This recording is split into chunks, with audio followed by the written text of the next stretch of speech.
nagtitiwala sa ABS-CBN News and Current Affairs. Sa ulo na natin mga nagpapagang balita.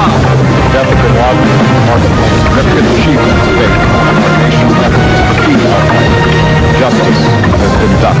Leader ng teroristang Al-Qaeda na si Osama Bin Laden patay sa US military operation sa Pakistan ayon kay President Obama. Mga Amerikano at maging mga Pinoy sa US nagbunyi. Seguridad sa matataong lugar sa bansa hinigpitan sa harap ng banta ng paghihiganti ng Al-Qaeda.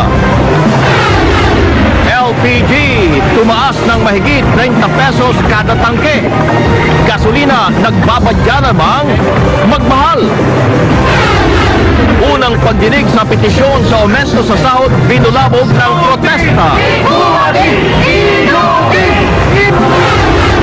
Ang mga di malilimutang sandali sa beatification ni Blessed John Paul II, balikan natin. Exclusive, Mahistrado ng Korte Suprema inalok umano ni Pangulong Aquino na maging susunod na ombudsman. Exclusive, 7 taong gulang na bata hinahasa at tinangkang patayin ng kanyang tiyuhin. Pacman naglusad ng sariling pabango sa Los Angeles na siya mismo umano ang nagtimpla. Unang international movie ni Jericho Rosales, tagumpay ang world premiere sa California. At ang iba't ibang estilo ng sombrerong umeksena sa royal wedding sa mga kwento ni Mark Logan.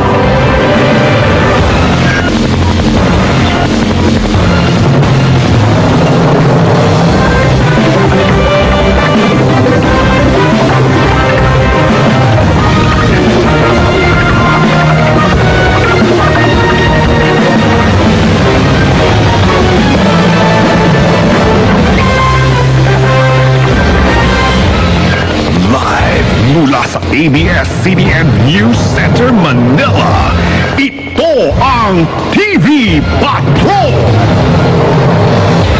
Magandang gabi bayan! Patay na ang public enemy number 1 ng Amerika at ng mga kalyado nito.